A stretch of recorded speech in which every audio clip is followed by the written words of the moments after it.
ada remaja umur 18 tahun sedang diamankan oleh Densus 88 Lampung, Pak, dari Pajar Bulan, Lampung Barat. Direkrut oleh kelompok radikal, kelompok teroris jaringan JAD, Jamaah Ansarud Daulah.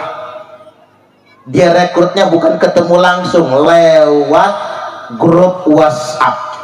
Nah, adminnya ini anak remaja umur 18 tahun sedang dititipkan di rumah aman oleh Satgaswil Densus 88 Provinsi Lampung.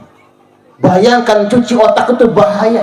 Virus penyakit merasa paling iman, merasa paling Islam, lalu mengkafirkan orang lain. Halo, nggak nyangka kan kita, Pak, di negeri yang dingin Lampung Barat kok ada yang tercuci otaknya, dan tidak lagi melalui pertemuan langsung tapi melalui media sosial. Makanya hati-hati, bukan penampilan ukuran orang beriman itu.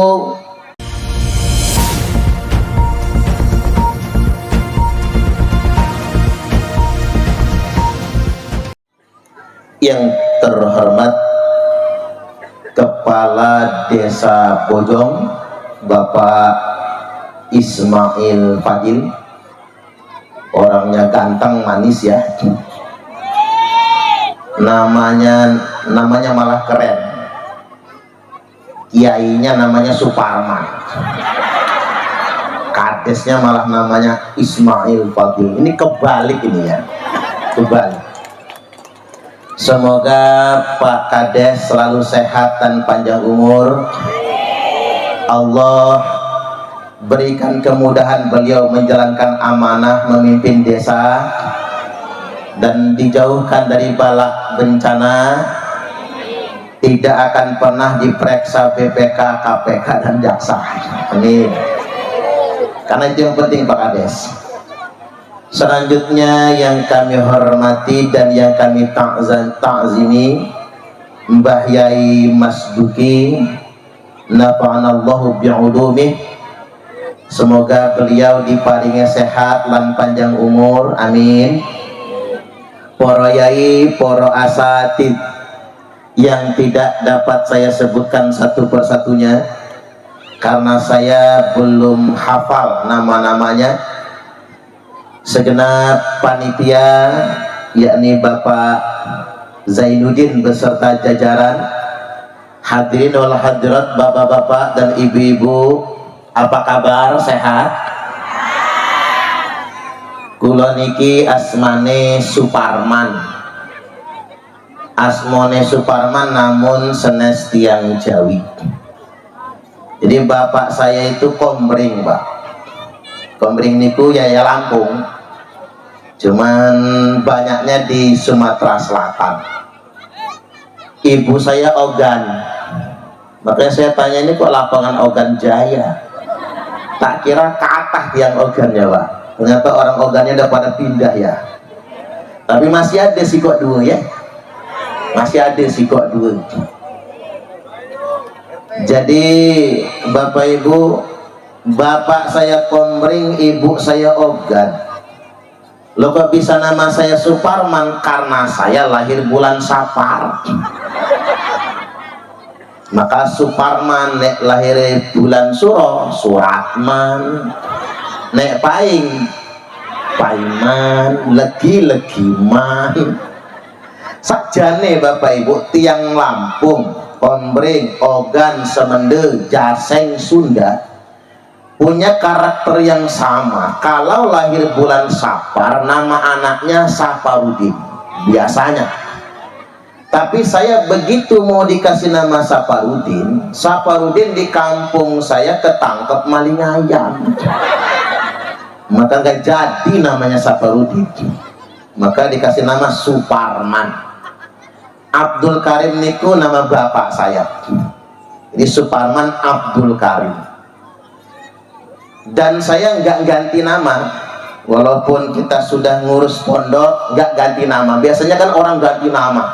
Kawan saya namanya Suhendro, begitu jadi kiai ganti nama Muhammad Alim Nur Arifin.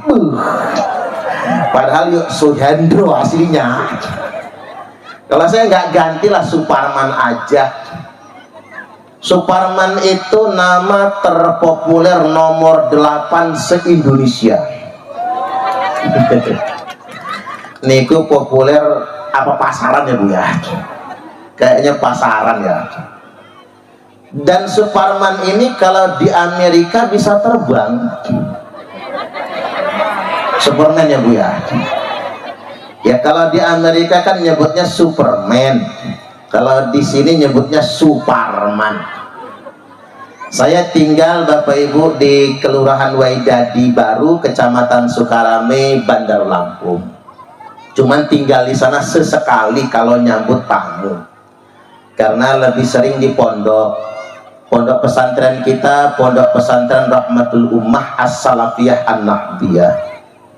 Kalau Boso ya paham seperti Pak Zainuddin sambutan tadi ya, karena guru-guru saya juga kiainya orang Jawa dan istri saya asli dari Malang, masih keluarganya Mbah Yai Mujib sebuti banyak Pak, malah dari hubungan pernikahan sama gede Darussalamah Waijepara, karena memang ponaannya Mbah Yai Sodik kan itu ibu nyainya Yai Mujib, jadi sana, jadi paham saya bahasa Jawa. Dan kebetulan juga saya ini kan murid gede juga, karena kula baiat thariqahnya Qadiriyah wan Naqsabandiyah.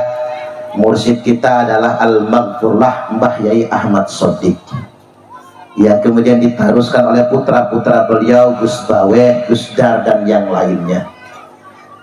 Jadi paham Pak, bahasa Jawa tuh paham. Cuman yang lancarnya yang kasar-kasar, yang lancarnya. Kalau yang boso itu mesti mikir dulu kalau mau dipakai. Tapi kalau bahasa ogan lancar saya ceramahnya. Hadirin wal hadirat, pondok pesantren kita yang putra di Desa Fajar Baru, Kecamatan Jati Agung.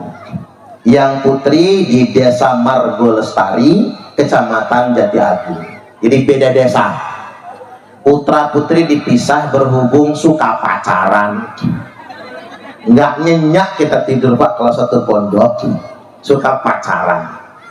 Dan pendidikan kita integratif, yakni pendidikan diniyah salafiyah kitabiah, ngaji kitab, dan kemudian tahfizul Quran. Program tahfizul Qur'annya dengan sanad mutasil, sanadnya dari Madrasatul Quran Tebuireng, Jombang, Jawa Timur. Kemudian pendidikan penunjangnya yakni pendidikan formal SD, SMP, dan SMA. Jadi pondok pesantrennya dinaungi Kementerian Agama, pendidikan penunjangnya dinaungi Kementerian Pendidikan. Saya nyebut SD SMP itu penunjang Pak, karena program utamanya adalah diniyah salafiyah. Tapi santri kalau cuma diniyah salafiyah nggak sekolah, nanti pinter mulang kitab tapi nggak punya ijazah, kerja di perusahaan cuman jadi kuli nantinya Pak. Kasihan sama ilmunya, makanya kita barengi juga dengan pendidikan penunjang. Dan Bapak Ibu, alhamdulillahnya Lampung ini masuk urutan ke-6 pondok pesantren terbanyak se-Indonesia.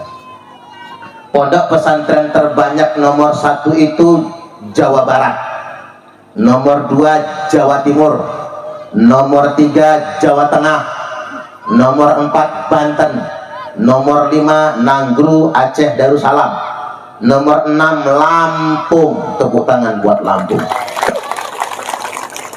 Masjid terbanyak se-Indonesia 1 Jawa Barat, nomor 2 Jawa Tengah, nomor 3 Jawa Timur, nomor 4 Sulawesi Selatan, nomor 5 Lampung. NU terbesar di Indonesia di asalnya Jawa Timur ranking 1, NU terbesar. Nomor 2 Jawa Tengah, nomor 3 Lampung. Ini makanya lupa nyebut tadi KBNU yang hadir, baik pengurus ranting maupun muslimat juga tadi ada sahabat Ansor yang juga menyertai kegiatan kita, dan sahabat-sahabat Banser. Artinya bersyukurlah kita Lampung ini Pak masuk urutan terbaik untuk kemajuan keislaman. Mudah-mudahan barokah untuk kita semua, amin. Baik hadirin wal hadirat rahimakumullah, hari ini kita ngaji maulid. Yang terpenting dari ngaji maulid ini, kita tidak cuma ngaji tapi kita bergembira, senang dengan maulid, yakni kelahiran Nabi. Dulu Abu Lahab saja yang sudah dipastikan masuk neraka gara-gara maulid, yukhaffafu anni kulla yaumisnain. Dalam mimpinya Sayyid Abbas radhiyallahu an, Abu Lahab membuat kesaksian kalau dia sejak masuk kubur disiksa oleh malaikat, hanya saja diringankan siksa kuburnya tiap hari Senin, yakni dapat kiriman air minum. Sebabnya cuma satu, bergembira bimaulidihi, dengan lahirnya Kanjeng Nabiullah Muhammad sallallahu alaihi wasallam. Kalaulah Abu Lahab saja gara-gara maulid diringankan siksa kuburnya tiap hari Senin, dapat kiriman air minum, apatah lagi kita. Kita bukan Abu Lahab, kita juga bukan Abu Jahal, ya mungkin Abu Gosok ya Pak ya. Kita bukan Fir'aun. Mudah-mudahan gara-gara maulid malam ini Allah tetapkan kita semua bebas dari siksa kubur, bebas dari siksa api neraka, dipastikan masuk surga, amin amin ya rabbal alamin. Bahas air minum, datang air minumnya Bu ya. Untung belum tak cemes duluan. Monggo. Ini padahal musim hujan kok kayaknya kering rasanya Ibu ya.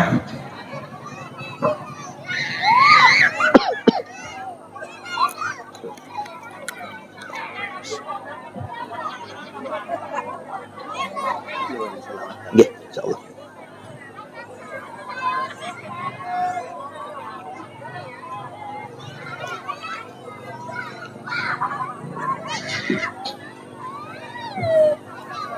Ini yang bermerek kita geser.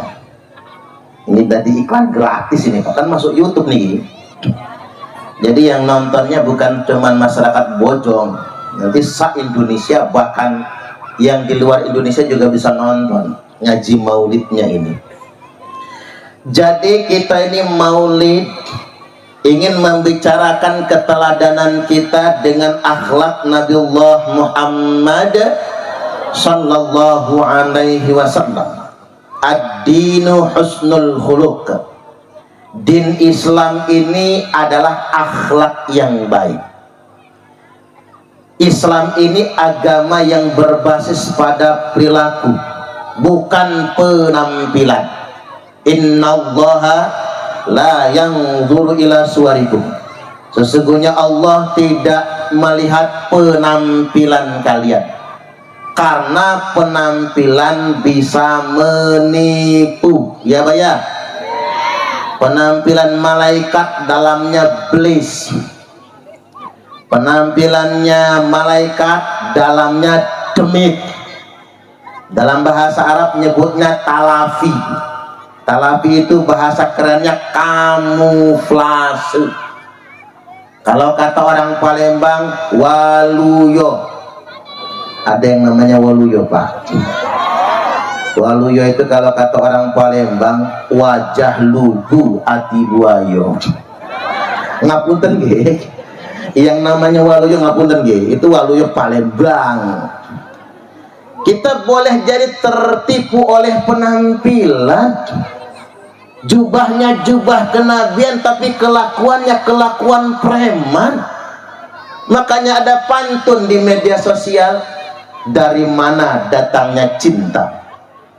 Dari TikTok turun ke WA. Dari mana datangnya kecewa? Pas ketemuan mukanya beda. Di TikTok glowing skincare, begitu ketemu burik taunya. Kita tertipu dengan penampilan. Makanya ada sabda kanjeng Nabi, abghadul ibad ilallah, hamba Allah yang paling dimurkai, hamba Allah yang paling dibenci itu man kana taubuhu khairan min amali, orang yang pakaiannya lebih istimewa daripada kelakuannya. Antakuna thiyabuhu thiyabal anbiya wa amaluhu amalal jabbarin, dimana jubahnya jubah kenabian tapi kelakuannya kelakuan preman. Makanya ada istilah Pak, preman berjubah.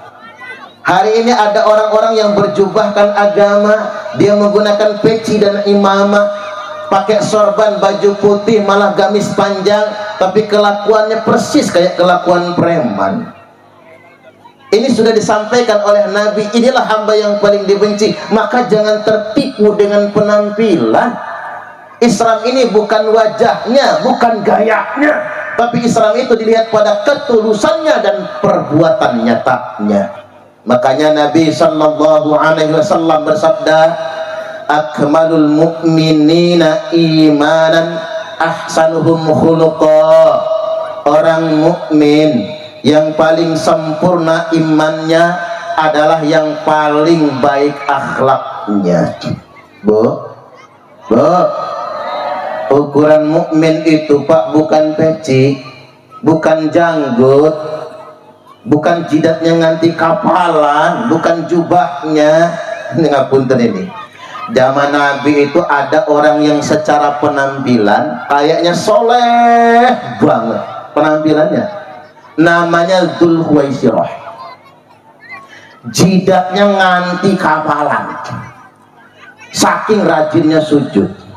Qatul lihyah, janggutnya lebat. Muqallitut thiyab, pakai baju gulung setengah betis. Orang Jawa nyebutnya apa Pak? Cingkrang, cingkrang ya. Ngapunten, ini hadis loh, bukan karangan saya. Jidatnya nganti kapalan, janggutnya lebat, celananya cingkrang. Kalau sholat begini caranya. Nah, kerjaannya ngejar kaki orang, kejar kerjaannya.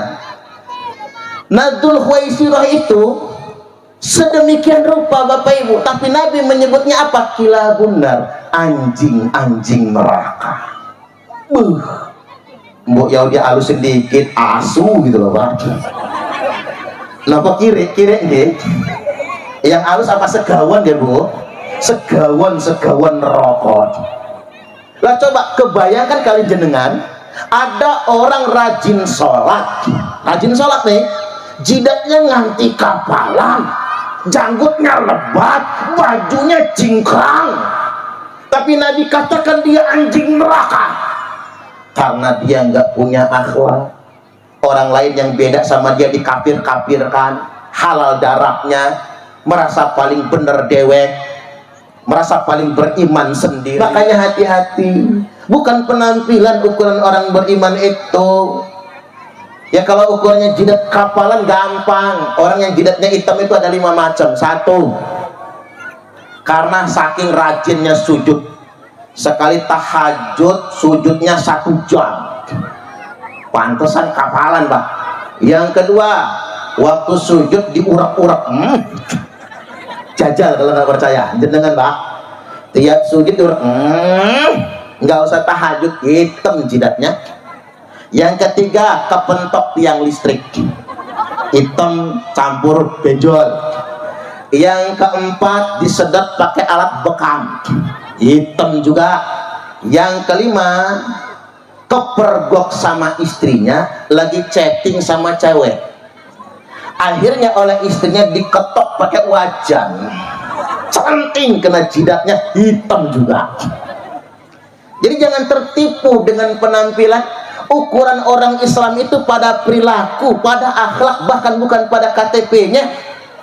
Lalu Nabi lanjutkan sabdanya, wa khiyarukum khiyarukum linisaihim khuluqa, dan laki-laki yang terbaik di antara kalian semua adalah yang paling baik dengan istrinya. Halo, ini buat bapak-bapak nggih Bu, rungokna bapak-bapak, wa khiyarukum khiyarukum linisaihim khuluqa, laki-laki sing tenanan, laki-laki idaman, laki-laki yang paling baik adalah yang paling baik dengan istrinya. Tepuk tangan. Begitu dong. Soalnya begini Bapak Ibu, kalau saya ambil perumpamaan, kalau saya ramah kalian jenengan wajar, karena saya penceramah. Penceramah nggak ramah ya nggak diundang orang. Ya kan Bu ya? Pasti kalau saya kerjaannya marah-marah Pak, pasti ibu-ibu langsung pesan, besok jangan undang lagi tuh Suparman, males ngedengarnya. Caleg ramah wajar, karena minta dicoblos. Caleg nggak ramah, udah nggak ramah pelit, males nyoblosnya. Cuman saya heran emak-emak ini Pak, dikasih suaminya uang belanja 100.000 per hari masih monyong. Tapi dikasih caleg 100.000 buat 5 tahun nyengir. Payah kita ini, gimana mau berkualitas ya Bu ya? Karena kita yang mentalnya salah. Pedagang ramah wajar, uang jualan. Pedagang-pedagang itu kalau nggak ramah males orang beli. Ngapunten, ini ngajarin ibu-ibu seni marketing. Mengapa toko-toko Cina laku, Indomaret laku Pak? Karena ramah dan tidak ada tulisan dilarang ngebon. Jangan gebo, dilarang ngutang, jangan ditulis. Kalau orang mau ngutang omongin aja, nggak bisa ngutang di sini, modalnya nggak cukup gitu. Nggak usah pakai tulisan, orang males mampirnya. Kita juga kadang sekilit sih Pak, lagi nggak punya duit, ngutang gula kopi ke warung tetangga. Wahi dapat duit, jajan ke Indomaret. Mana orangnya Bu? Tunjukin Bu sama saya. Payah, gimana gak bangkrut orang tetangganya. Jadi kalau kitanya ramah itu wajar. Hanya saja yang luar biasa, kalau suami ramah dengan istrinya, itu yang luar biasa. Bu, bapak-bapak ini ramah Bu? Bapak-bapak ini baik? Hebat, ibu-ibu pandai menutupi aib suaminya. Padahal pengen jawab jahat ya Bu ya. Jangan Bu, buka aib itu namanya. Sekali-kali Pak panggil istrinya, mama, merikirin mama. Enten apa papa? Mama tasik membersihkan teletong. Selesai, ada apa papa? Bapak-bapak lenggah rien mama. Ibu-ibu ini mau pamit kawin lagi nih kayaknya nih. Udah rasa-rasa aja, kan tumben biasanya nggak pernah ramah, biasanya kerjaannya marah, kok tumben ramah. Begitu istri duduk Pak, rogoh kantong kanan, ambil duit 15 juta, banting meja, ceger. Ini duit apa papa? Ini duit belanja mama. Gue tuku beras, tuku terasi, tuku berambang, bayar listrik, cicilan kulkas, cicilan motor, cicilan seragam pengajian. Kira-kira cukup mama? Yo malah turah papa. Yo nek turah simpen kalih mama. Nah begitu ge Pak. Nggak usah menanyakan lagi sisanya. Percayakan sama istri. Ibu-ibu ini pinter nyimpen duit. Begitu bini ngekep duit 15 juta mau nyimpen ke kamar, kata suami, nanti dulu mama, masih ada yang kurang. Rogoh lagi kantong kiri Pak, banting lagi 15 juta. Jengkel, ini apa lagi papa? Ini bonus untuk mama. Capek mama melumah, capek mama ngerumat anak-anak, ini bonus 15 juta. Mangka tonang pasar mama, jangan pulang kalau nggak habis. 15 juta uang belanja, 15 juta bonusnya 30 juta. Mau nggak bu? Mimpi. Alah bu, mimpi nanti judul langit, terbang nih taruhnya nanti. Ya tapi beginilah pak, kalau ibu-ibu ini sudah saya keker dari jauh, ini rai-rai istri nerimo semua ini, ya nggak bu? Rai-rai istri nerimo calon penghuni surga. Cuman ibu-ibu ini dimana saja sama pak, paling benci sama laki-laki yang pelit, ngasihnya cuman dikit, itu pun diungkit. Ada zaman sekarang. Yang mana orangnya bu? Duduk sebelah mana tuh dia? Itu masalahnya, bukan tentang berapa nominalnya, bukan tentang berapa jumlahnya. Lah istri-istri di Indonesia ini istri-istri terbaik sedunia internasional, gitu bang. Mana ada istri capek dapur, sumur, kasur digaji, nggak ada gaji kan bu? Boten enten. Di Arab istri digaji, suami kerja keras peras keringat banting tulang, ngumpulkan banyak duit, membayar pembantu didatangkan langsung dari Indonesia. Istrinya sudah bersolek di dalam kamar, suami yang tanggung jawab urusan rumah tangga, ngasuh anak ada babysitternya, jelas berapa bayarannya. Nah ibu-ibu jadi pengasuh, babysitter, tukang cuci, ngurumat suami, gak ada bayaran. Maka lelahnya ibu-ibu ini Allah ganti dengan surganya, amin. Lo katanya di neraka banyak perempuan, ya iya dong. Mengapa di neraka banyak perempuan? Atolatu binnari faro'aitu aktar ahlihan nisa. Aku kunjung ke neraka, kata Nabi, dilalah ke neraka yang banyak perempuan. Tapi bukan orang bojong, bukan orang sekampung Odik, bahkan bukan orang Indonesia, itu orang Prancis, itu mungkin orang Amerika, orang Eropa. Apa bedanya orang bojong sama orang Amerika?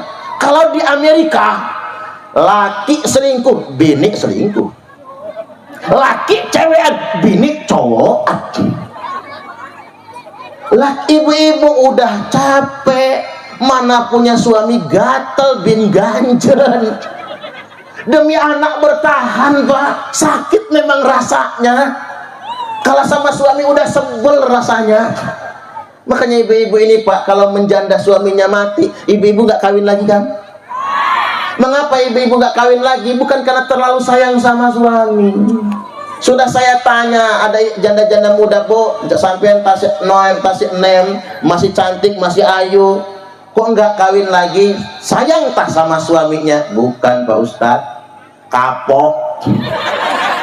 Ternyata kapok loh pak, trauma, takut dapat yang kayak gitu lagi, atau mungkin lebih parah dari itu. Ternyata itu yang membuat janda-janda nggak mau kawin lagi. Mending jadi janda ya bu ya, bebas, diajak ngaos mangkat, diajak ziarah Wali Songo mangkat, diajak ke Masjid Al Jabar mangkat, dolanan nang pantai mangkat. Karena istri-istri itu trauma. Di Eropa sana pak, perempuan saking emansipasinya kelakuannya ngelebihin suaminya. Makanya kalau saya lihat budaya Indonesia ini, kita masih berakhlak, kita doakan ibu-ibu masuk surga semua, amin. Contoh akhlaknya Nabi, Nabi nikah umur selawe 25 tahun. Makanya berdasarkan riwayat ini ada argumentasi begini, nikah paling cepat umur 21, di bawah itu namanya pernikahan dini. Nikah paling tepat umur 25 karena pernikahan Nabi. Nikah paling telat umur 28. Kata Mbah Maimun Al-Maghfur lah, Mbah Maimun Zubair, Pak, nikah paling telat umur 28. Makanya kata orang kalau umur masih 25 jodoh di tangan Tuhan. Tapi kalau umur 28 kelewat nggak nikah-nikah, Tuhan angkat tangan. Yang belum dapat jodoh, ini guyon nggak beneran nggak? Yang belum dapat jodoh jangan khawatir. Kalau nggak hari ini mungkin minggu depan. Kalau nggak minggu ini mungkin bulan depan. Kalau nggak bulan ini mungkin tahun depan. Kalau nggak tahun ini mungkin kapan-kapan. Wallahu a'lam. Nabi menikah usia 25 tahun. Yang dinikahi Sayyidah Khadijah Ummul Mukminin radhiyallahu anha janda umur 40. Itu orang Arab jahiliyah, anak bangsawan gak boleh kalau bujang nikah sama janda, Pak. Bangsawan Quraisy. Nabi itu bangsawan Quraisy. Lah geger kota Mekah, Nabi nikah sama janda. Jangankan di Mekah zaman jahiliyah, di Bojong aja ibu-ibu punya anak bujang ganteng, usia selawe, udah sarjana, pulang kampung, mak aku pengen kawin sama siapa le? Tuh janda ujung kampung, mak, umur 40. Mamanya pingsan, bapaknya ngasah golok, nggak pulang upah suratan. Lah Nabi demi memuliakan wanita nikah tidak sama gadis Quraisy, tapi nikah sama janda umur 40. Dibawa ke Ka'bah, tawaf dulu, pegang batu Hajar Aswad. Wallahi waulil qasam, ini demi Allah Nabi sumpah, saya berjanji Khadijah tidak akan kawin lagi selama engkau masih hidup. Nabi janji gak poligami selama Khadijah masih hidup. Makanya riwayat ini menjadi petunjuk, Pak, bagi kita. Bapak-bapak boleh kawin lagi, bapak-bapak boleh poligami, tapi tunggu bini pertama mati dulu, Pak. Lah itulah masalahnya, bini saya nggak mati-mati, asal jangan diracun ya, Pak. Dan Nabi membuktikan tidak poligami. Ini ilmu buat ibu-ibu. Sayyidah Khadijah tidak pernah dimadu, tidak pernah dipoligami. Bahkan semua anak Nabi dari Khadijah semua. Ada dari yang lain tapi meninggal sejak bayi. Semua putri Nabi itu dari Khadijah semua. Ketika Sayyidah Khadijah wafat, Nabi menduda 3 tahun. Tapi kalau saya nggak sanggup, Pak, 3 tahun. Kalau kata orang Palembang, buruk badang tergantung. Ya, tapi jangan ngeres dulu. Itu kaos lampu petromak. Ada orang ogan, amanah di Jemugan tertini, Pak. Ada orang ogan, udah kakek-kakek, si nenek meninggal. Belum nyampe 40 hari si Mbah Putri meninggal. Si Unggang, si kakek ini sakit menggigil. Sama anak diturus, kata anaknya, Mbak nak pecel, mau pecel? Enggak, katanya, enggak mau. Mbak nak bakso? Enggak mau. Mbak nak sate? Enggak mau. Mbak nak kawin lagi? Katanya. Baru 40 hari meriang, Bu. Gak kuat enggak? Ini si kakek. Nabi 3 tahun udah menduda. Iyalah sempat Aisyah, tapi kan dipulangin dulu nunggu gede. Makanya istri kedua Nabi itu Sayyidah Saudah. Saudah itu waktu dinikahi Nabi umurnya sudah 60 tahun. Makanya bapak-bapak yang pengen kawin lagi cari yang umur 60, Pak. Itu ibarat mobil mogok itu, mah. Ya ini aja lah, Pak Ismail aja lah, Pak Ismail Fadil. Kalau pengen ini Bu Kades cariin, Bu.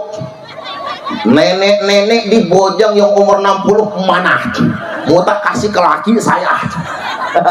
Itu mah goro-goro kepake, nyerpis terus. Udah mau copot semua onderdilnya. Luar biasa kan Kanjeng Nabi. Makanya ngapunten, jangan sekali-kali memframing poligami ujuk-ujuk sunnah Nabi, karena nggak keturut oleh kita. Nabi nikah sama janda umur 40, lalu Nabi menikahi istri kedua nenek-nenek, nggak keturut sama kita, Pak. Iyalah menikahi Aisyah, tapi kan dibalikin dulu sama bapaknya. Itulah cara Nabi memuliakan perempuan di tengah-tengah masyarakat Arab jahiliyah yang merendahkan kaum perempuan. Nabi bersabda kepada bujang-bujang sebaiknya mencari istri yang gadis, tapi Nabi sendiri menikahi janda. Tujuannya apa? Ingin tunjukkan kepada dunia, begini cara memuliakan perempuan. Jangan rendahkan kaum wanita. Sebaik-baiknya laki-laki yang mengangkat harkat martabat kaum wanita. Tepuk tangan lagi Nurullah. Dan punya kecenderungan memuji kepada perempuan. Wanita itu Pak paling senang dipuji suami, tapi paling berbahaya ketika dipuji suami tetangga. Itu paling bahaya. Bapak-bapak ini bini dewek dibentak-bentak, bini tetangga dipuji-puji. Kita ingin kasih peringatan buat bapak-bapak ini Bu, laki-laki yang rajin mencium istrinya relatif akan lebih panjang umur jika dibandingkan dengan laki-laki yang mencium istri tetangganya. Jajal kalau nggak percaya, dibaca orang, kita jangan macam-macam. Kelar hidup lo kata anak sekarang. Ya iya, ukurannya kepada istri sendiri. Makanya Nabi kalau manggil istri, ya Humaira, wahai yang putih kemerahan. Lah mencek orang Sunda bodasnya, putih kemerahan. Ibu-ibu pernah dipanggil kemerahan? Boro-boro. Padahal ibu-ibu terkadang-kadang dandan serba pink, kerudungnya pink, bajunya pink, androknya pink, daleman pink, gitu kan Mbak, bedaknya pink, blush onnya pink, lipstiknya pink, sampai nyangkut di gigi, giginya nganti pink juga. Lewat depan suami egol-egol pengen dipanggil yang kemerah-merahan, tapi apa kata suaminya? Anak babi mau kemana ya? Mentang-mentang anak babi pink juga bapaknya. Istri itu paling senang dipuji suami, makanya Nabi memuji istri. Bahaya istri yang tidak pernah dipuji oleh suaminya. Nah hadirin wal hadirat, belum diangkat jadi rasul pun itulah akhlak Nabi. Gelarnya Al-Amin, dapat dipercaya. Dari kecil Pak Siddiq, amanah, tabligh, fatonah. Karakter akhlak Nabi itu. Maka usia 40 tahun Nabi kita resmi diangkat jadi Rasul. Maka Muhammadun aba ahadim mir rijalikum walakin Rasulullahi wa khataman nabiyyin. Bukanlah Muhammad itu bapak seorang laki-laki yang ada di antara kalian, tetapi beliau adalah utusan Allah dan penutup nabi-nabi. Ayat ini bukan cuma memutus intisab, penyambungan nasab antara Zaid sebagai anak angkatnya Nabi. Dalam tafsir As-Sa'di saya baca, ayat ini juga merupakan petunjuk tidak diperkenankan menggunakan predikat kebapaan atau predikat nasab kepada Rasulullah Sallallahu Alaihi Wasallam. Itulah mengapa Fatimah selalu mengatakan qalan nabiyyu, Nabi bersabda, qala Rasulullah Sallallahu Alaihi Wasallam, Rasul bersabda. Fatimah tidak pernah mengatakan bapakku bersabda. Coba cari hadisnya Pak. Pernah nggak Fatimah mengatakan bapakku bersabda? Enggak kan? Hasan wal Husain putune Kanjeng Nabi enggak pernah mengatakan enjit anak, enggak pernah. Kakek kami, datuk kami bersabda, enggak pernah. Hasan wal Husain pun mengatakan qalan nabiyyu, Nabi bersabda. Sayyidah Fatimah tidak pernah mengatakan suamiku tercinta bersabda, enggak pernah. Aisyah pun berkata qala Rasulullah sallallahu alaihi wasallam, Rasulullah bersabda. Karena tidak boleh menggunakan itu lagi Bapak Ibu. Lah sekarang ngapunten nggih, ada orang yang ujug-ujug di 14 abad kemudian ngaku-ngaku anak putune Kanjeng Nabi, nyebut Nabi Rasulullah datuk kami, dalam darah kami mengalir darah Rasulullah. Lah ngaku anak putune Kanjeng Nabi, tapi kelakuannya bertolak belakang dengan akhlak Kanjeng Nabi. Ini apa namanya, Pak? Kelakuannya bertolak belakang. Terjadi terbaru di Tangerang kemarin, ada Satkoryon Banser ingin ngikut pengajian Bahar bin Semit yang di pengadilan ngaku keturunan Nabi itu. Dia nyebut keturunan Nabi yang ke-28, kadang-kadang nyebut ke-37, kadang-kadang nyebut ke-39. Di pengadilan Pak nyebut begitu. Ada Satkoryon Banser ingin ikut ngaji, lalu ingin salim sama Bahar Semit. Tiba-tiba difitnah penyusup, digebuki nganti babak belur. Banyak, Pak. Sampai disundutin rokok. Halo, itu tak butuhnya Kanjeng Nabi. Ada umatnya Kanjeng Nabi mau melok ngaji, dan orang ini jelas Satkoryon Banser. Lah lantas kemudian malah disundutin rokok, digebukin, bengep masuk rumah sakit. Ini sangat prihatin. Makanya saya menyatakan pada kesempatan kali ini, pengurus besar Nahdlatul Ulama PBNU dan pengurus pusat GP Ansor harus bersikap. Ini tidak boleh dibiarkan. Ini kelakuan perman berjubah. Tepuk tangan dulu. Gak boleh, ini gak boleh dibiarkan ini. Kalau dia anak putunya Kanjeng Nabi, gak begitu kelakuannya, Pak. Nantang-nantang, ngajak perang. Coba si Rizik Sihab itu bawa basoka, asah golok. Lah anak putu ini Kanjeng Nabi kok sama nggak ada loman-lomannya sama umatnya Nabi, nggak ada kasih sayang sama umatnya Kanjeng Nabi. Bahar bin Semit ceramah dengan jamaahnya ngangkat celurit. Siapa yang mau dia bacot? Siapa yang mau dia tebas?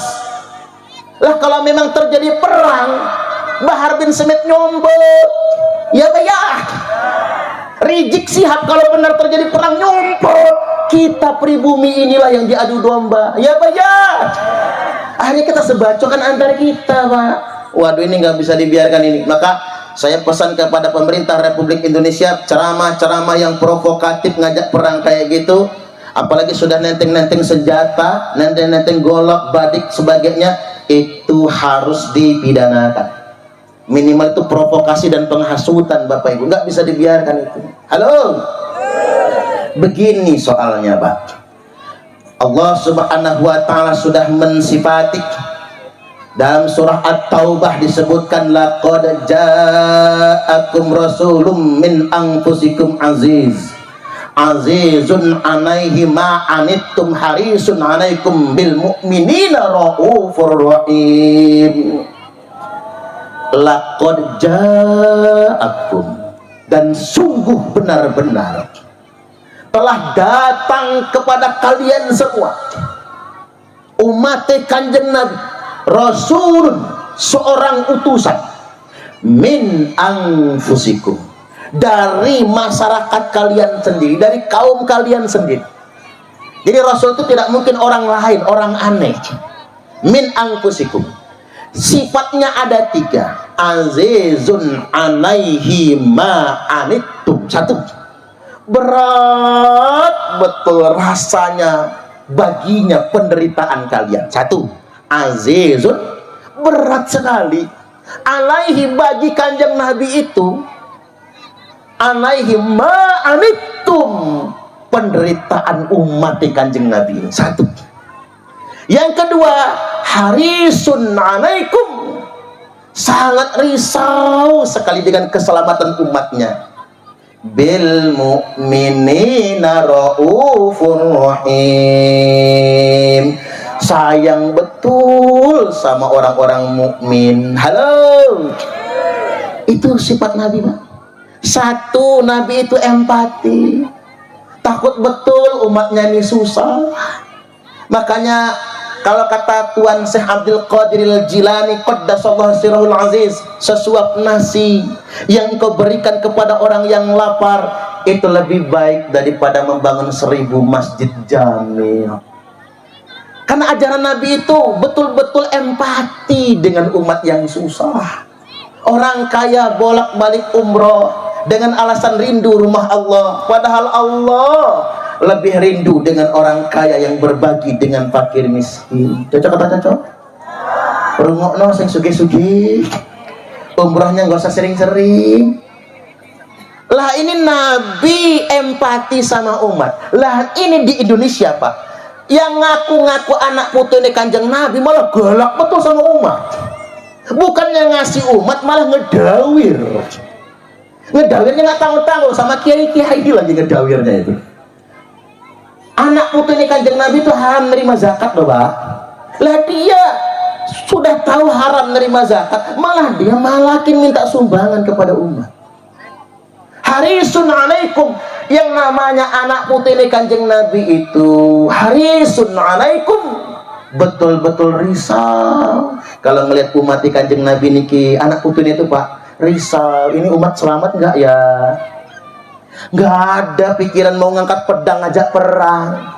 Sampai si Bahar ngomong, coba saya tadi keluar pintu tol sudah ditunggu, kata dia, rasa-rasa seakan-akan mau ngebantai Bapak Ibu. Apa ini artinya? Berarti dia tidak punya empati.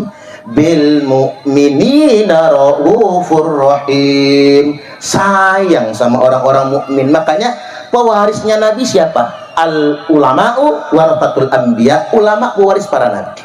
Itulah mengapa definisi ulama itu alladzina yanzuruna ilal ummati bi'ainir rahmah. Ulama itu adalah yang memandang umat ini dengan pandangan kasih sayang. Coba kiai-kiai kita Pak, coba kiai-kiai kita sayang semua sama umat kan? Biar bagi sayang semua. Mana ada kiai-kiai kita pamer hebat-hebatan? Nggak ada. Petantang petete ngajak gelut? Nggak ada. Apalagi kita ini punya al-maghfurlah Kiai Ahmad Soddiq. Kalau lihat penampilan, tidak ada yang tahu kan kalau ulama besar beliau, hidupnya sederhana, prihatin. Malah wali santri yang salah ngirim beras buat anaknya, nanya sama Mbah Yai Sodik, Pak, Pondok Darussalam mana? Tuh di situ. Pak, minta tolong bawain berasnya. Yang mikul beras Mbah Yai Sodik. Lah kalau Mbah Yai Sodik ini Kabib Ba'alawi, udah petantang marah-marah, Pak. Kurang ajar ente ya, aneh cucu Nabi. Udah petantang petenteng main gebuk itu, jangan-jangan Pak.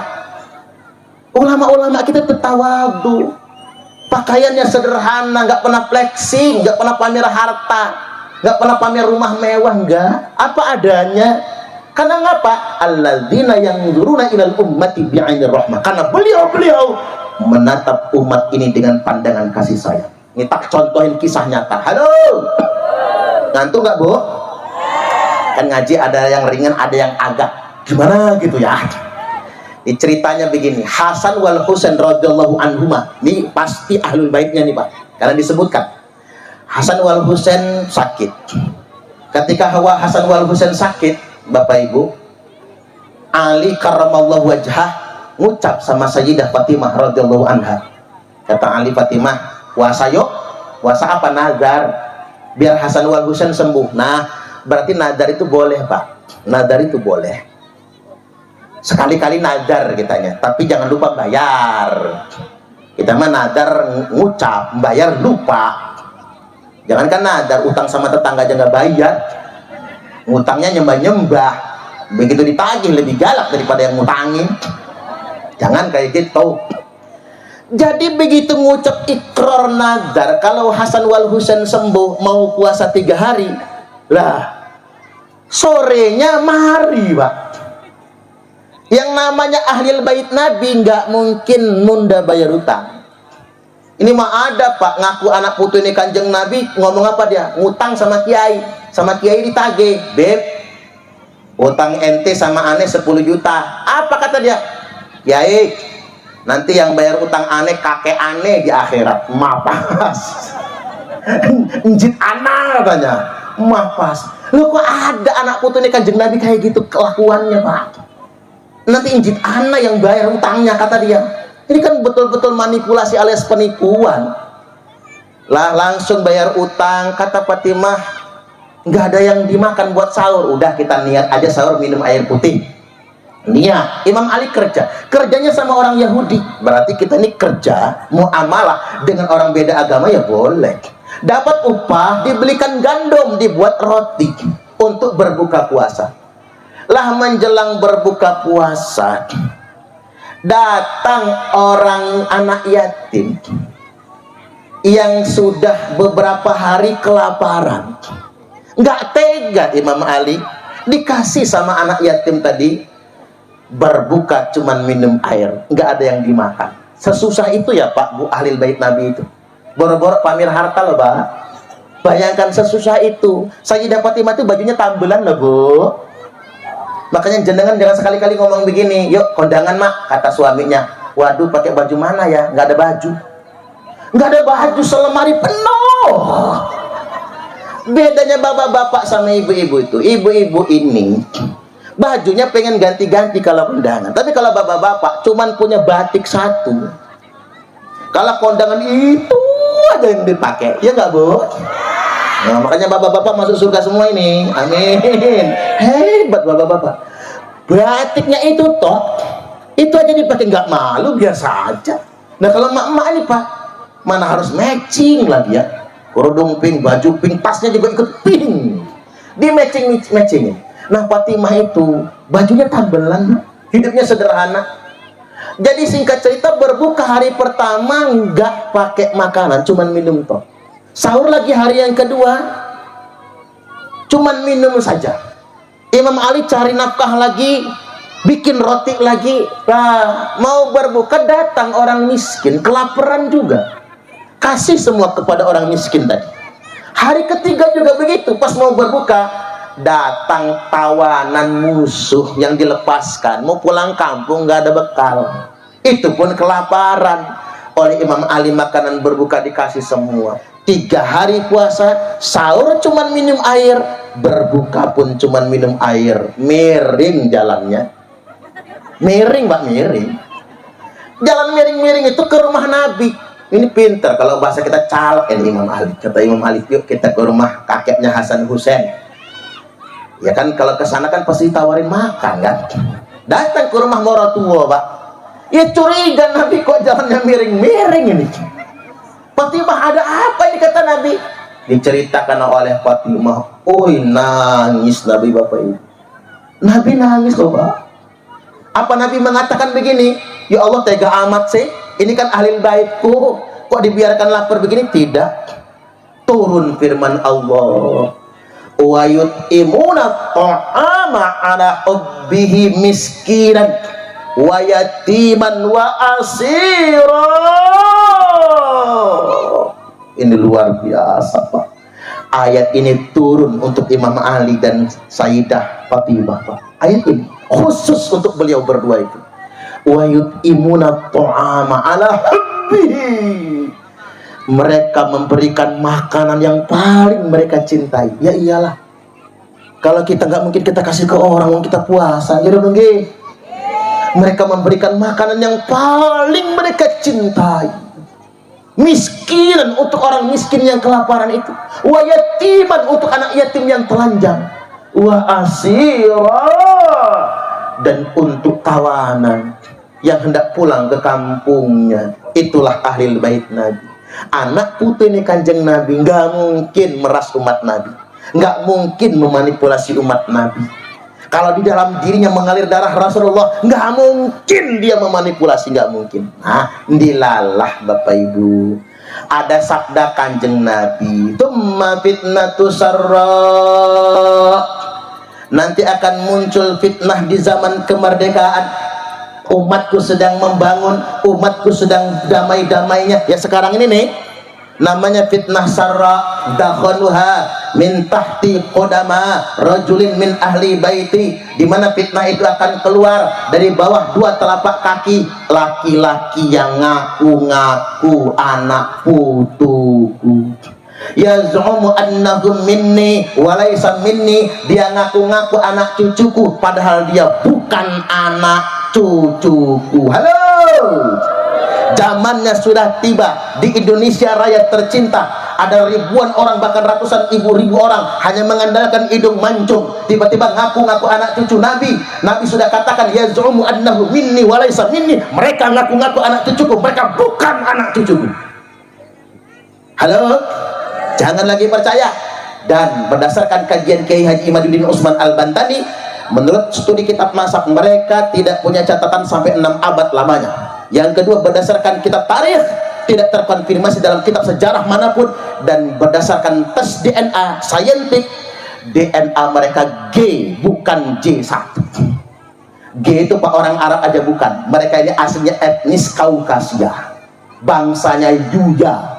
Kalau agama asal mereka itu Yahudi Askenazi, yang dulu juga mengaku keturunan Nabi di dinasti Fatimiyah, namanya Ubaidillah bin Ahmad Al-Habhab atau Ubaidillah bin Ahmad Al-Mahdi. Kemungkinan besar Ubaidillah bin Ahmad Al-Mahdi atau Al-Habib atau Al-Habhab itu sama dengan Ubaidillah bin Ahmad yang mereka sebut dengan sebutan Al-Muhajir, karena tak terkonfirmasi sama sekali. Mulai hari ini hati-hati. Halo, tinggalin dulu yang itu, terlalu serius itu mah ya. Lanjut dikit lagi nggih. Ini udah 1 jam ceramahnya. Ceramah mah jangan lama-lama Pak Kades ya, takut gak diundang lagi.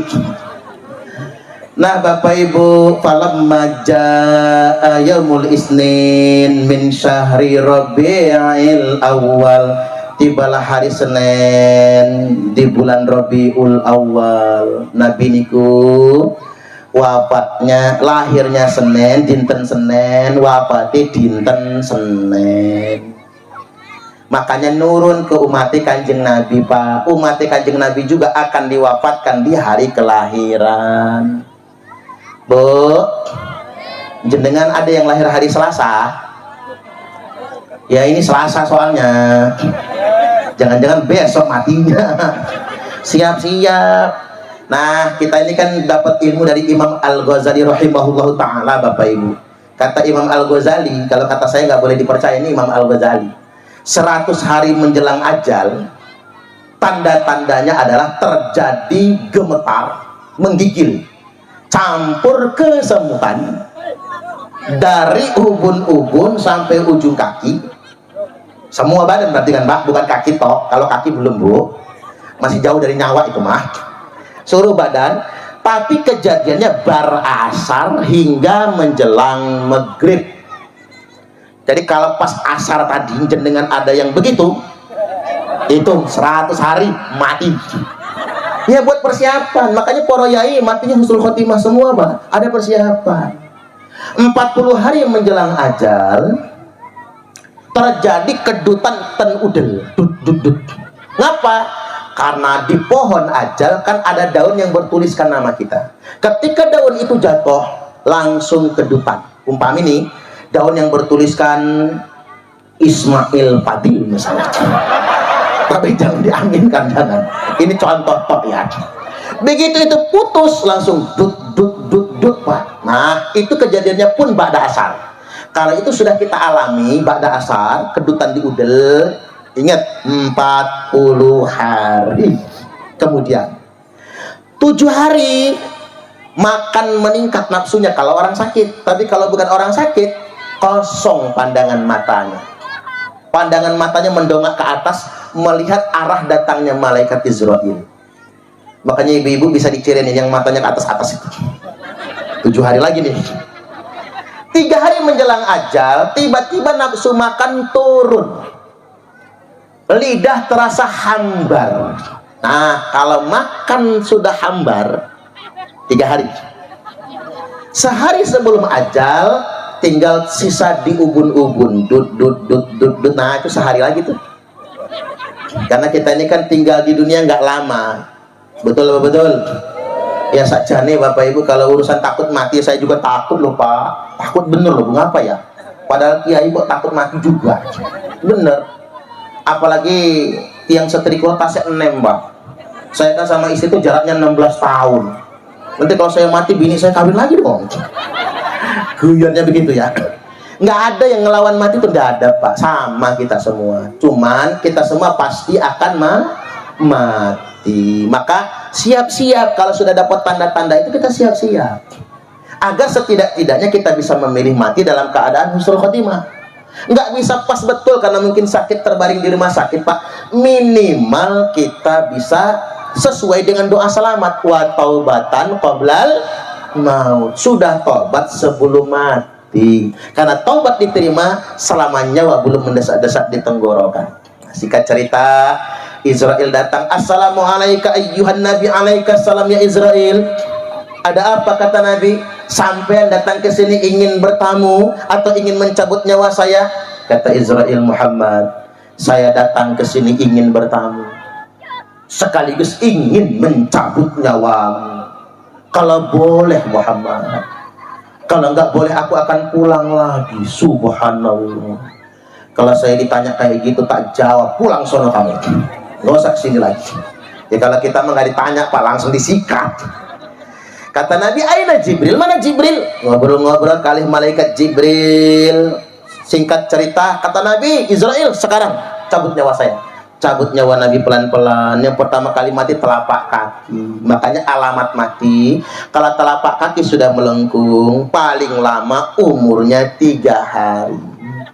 Coba periksa telapak kaki masing-masing. Kalau sudah melengkung, tarik sampai di lutut, pinggang, udel, dada. Nah, ketika nyawa Nabi sampai di dada, beliau wasiat, usikum bisolati wa ma malakat aimanukum. Aku wasiatkan kepada kalian semua, kata Nabi, jaga sholat. Kita ini bukan wali Bapak Ibu, kita ini orang biasa yang banyak dosa, gitu Bang G. Tapi minimal Bu, yo jaga sholat. Jangan sampai kayak kata orang, sholat zuhur mepet asar, asarin nunggur maghrib, maghrib mentok isya, isaknya ketiduran, subuhnya kesiangan. Ada bapak-bapak niatnya begini, usolli fardhos subhi rak'ataini mustaqbilal qiblati qodoan billahi ta'ala. Lah kok qodoan Pak, jam 8 sholat subuh? Ya bener, kalau sudah di luar sholat kan nggak boleh adaan, harus qodoan. Tapi yang aneh itu niat ibu-ibu, usolli fardhos subhi rak'ataini mustaqbilal qiblati, kesiangan lan kawanan billahi ta'ala. Lah kok kawanan Bu? Jam 10 sholat subuhnya. Nanti anak kita niru, apa kata anaknya? Usolli fardhos subhi wal zuhri wal asri wal maghribi wal isya'i kroyoan, oplosan nilai ta'ala, hancur sholatnya dioplos. Orang kota lebih hebring, subuh maraton, zuhur ke salon, asar main badminton, maghrib mainin handphone, isya nonton sinetron, mati kena smackdown malaikat Israel. Wasiat yang kedua, wa ma malakat aimanukum, jaga amanah. Wa ma malakat aimanukum ini muradnya Pak di banyak kitab itu budak, sahaya dan harta. Tapi kalau ingin kontekstual di zaman sekarang ini adalah wa ma malakat, apa saja dalam penguasaan aimanukum, tangan kanan kalian. Ya jabatan itu, jabatan. Jagalah jabatan, jagalah amanah. Pesan kali pemerintah, sayyidul qaumi khadimuhum, pemimpin suatu kaum itu adalah pelayan bagi rakyatnya. Nabi yang pertama kali memproklamirkan pemimpin bukan raja, pemimpin itu bukan doro. Nabi yang memproklamirkan pemimpin bukan doro. Pemimpin itu enggak mesti didoroakan, tapi pemimpin itu pelayan bagi masyarakat. Dengarkan keluhan masyarakat, perjuangkan kepentingan masyarakat. Tepuk tangan lagi. Jangan sampai kebijakan tidak berpijak pada masyarakat. Pening Bapak Ibu. Saya ambil contoh sederhana. MBG, makan bergizi gratis. Begitu dimakan telur puyuh 3, tempe sepotong. MBG itu maunya rakyat atau maunya pemerintah? Maunya pemerintah loh Pak. Makanya usul kali Pak pemerintah, gede habisnya buat MBG itu Pak. MBG niku per tahun itu 25 triliun. Dana bos Pak untuk sekolah sama pondok itu cuma 59 triliun per tahun. Lah MBG 25 triliun Bapak Ibu, bukan per tahun, per bulan, ngapunten nggih. Dana bos sama BO pesantren Pak niku 59 triliun per tahun. Lah MBG itu 25 triliun per bulan, nanti per tahunnya sampai 400 triliun Bu. 400 triliun itu nolnya berapa Bu? Jenengan ketik nang kalkulator, error kalkulator itu dibeliin cendol semua, tenggelam Lampung sama laut cendol, udah ngalang-ngalahin lumpur lapindo itu Pak. Nah maka usul kali Pak pemerintah, program MBG itu ganti saja dengan sekolah gratis, SD, SMP, SMP, lan pondok pesantren. Ya kalau cuma sekolah umum habis pondok Pak. Sekolah gratis itu bisa ngabisin santri pondok loh kalau pondok nggak dikasih. Ngapunten Bapak Ibu, santri warahmatul ummah cuman bayar uang makan 400.000 sehari per bulan. 400.000 nggih. 400.000 itu makan 3 kali sehari loh Pak. Sekali makan sehari itu 13.000. 13.000 tuh sehari, makan 3 kali sehari, pagi, siang, malam. Karena makannya ba'da isya kalau malam itu. 3 kali sehari. Banyak dari peniangan. Santri kita tuh banyak betul Pak, asli. Orang Lampung banyak. Sanak lepungnya banyak. Jadi orang Lampung banyak jadi kiai nantinya. Amin. Jadi penumangan, dari peniangan Bapak Ibu santri. Bahkan ada anak bandar narkoba ada. Alhamdulillah sedemikian rupa. 13.000 sehari, makan 3 kali sehari. Cuman 4.000 sekali makan Bapak Ibu. Lah MBG 15.000 per siswa hanya untuk sekali makan. Makanya pondok pesantren Rahmatul Ummah tidak nerima MBG. Karena syaratnya itu yang gak enak. Apa bunyi syaratnya? Kalau ada yang keracunan nggak boleh ngomong kemana-mana. Kalau alatnya rusak Pak, kalau alatnya rusak ganti 80.000. Lah santri kita nakal-nakal. Nanti alatnya rusak siapa yang mau gantinya? Udah nggak apa-apa sekata saya, nggak usah pakai itu. Artinya kalau 15.000 sehari itu dikirim ke pondok pesantren gratis semua santri-santri pondok Pak. Rame pondok pesantren itu. Orang tua tinggal mengirim uang jajannya saja. Atau begini, sesuai dengan usulan Bapak Aing. Tahu Bapak Aing? HDM ya. Atau Menteri Purbaya, Menteri Keuangan itu. Kirim aja ke emaknya aja. 15.000 per siswa per hari, kalikan 20 hari 300.000. Kirim ke rekening ibunya di rumah. Ibu-ibu punya anak sekolah 4 kali 300, 1.200.000 cair. Habisnya sama 400 triliun Pak. Tapi dikirim langsung ke emak-emaknya ini. 2029 yakin saya Pak Prabowo menang telak. Bisa 100%. Asal jangan ke rekening bapak-bapak. Jadi udut ya Bu. Jadi masalah itu. Atau satu lagi ini opsinya Pak. 400 triliun itu bagikan ke seluruh provinsi yang ada di Indonesia ini untuk infrastruktur. Satu provinsi dapat 10 triliun. Kalau satu provinsi dapat 10 triliun, nggak ada jalan jelek kayak tadi itu.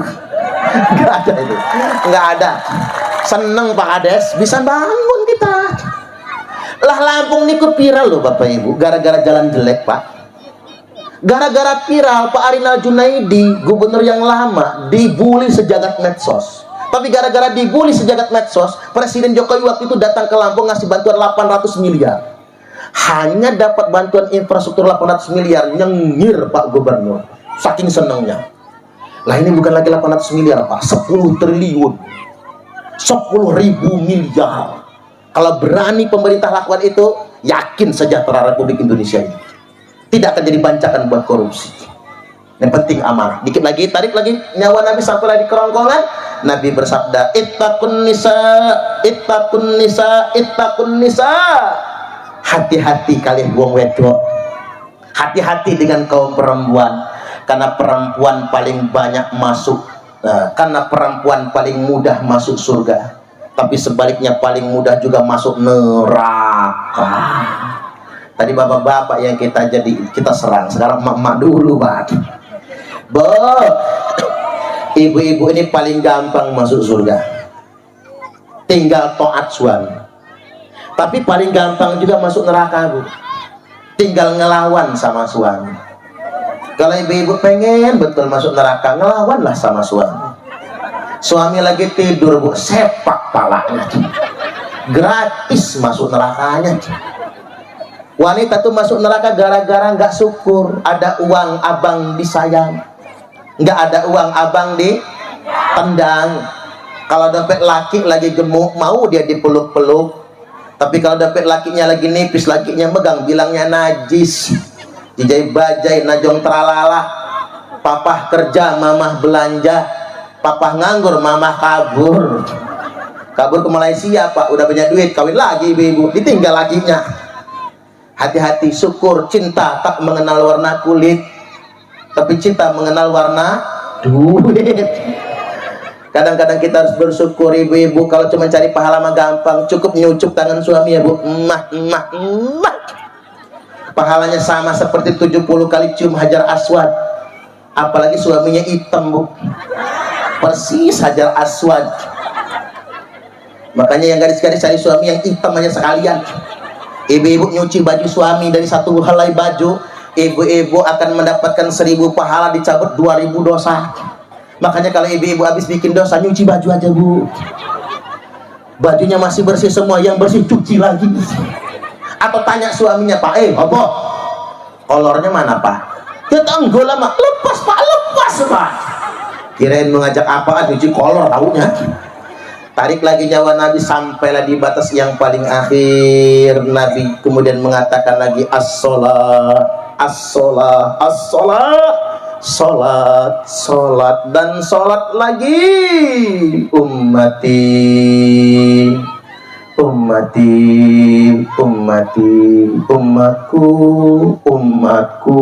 ummatku.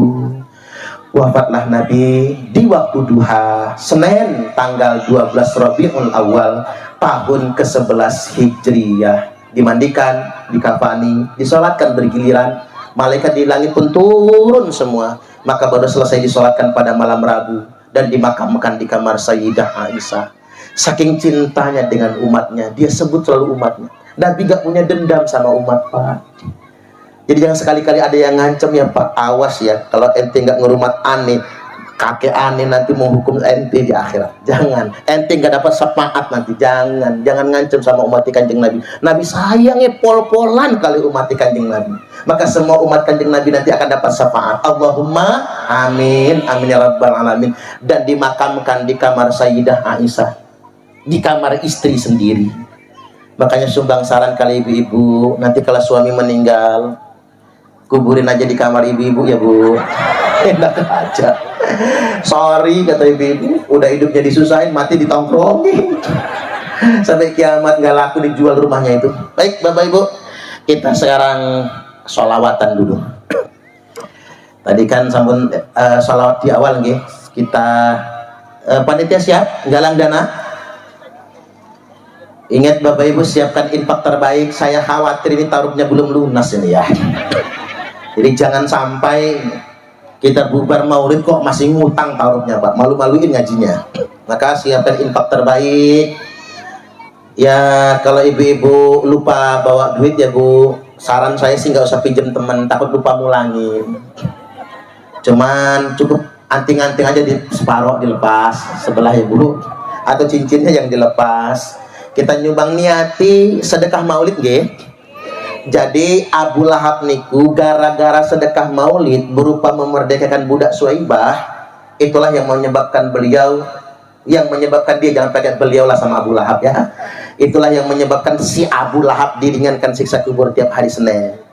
Nah makanya dianjurkan kalau mau bulan maulid sedekah maulid.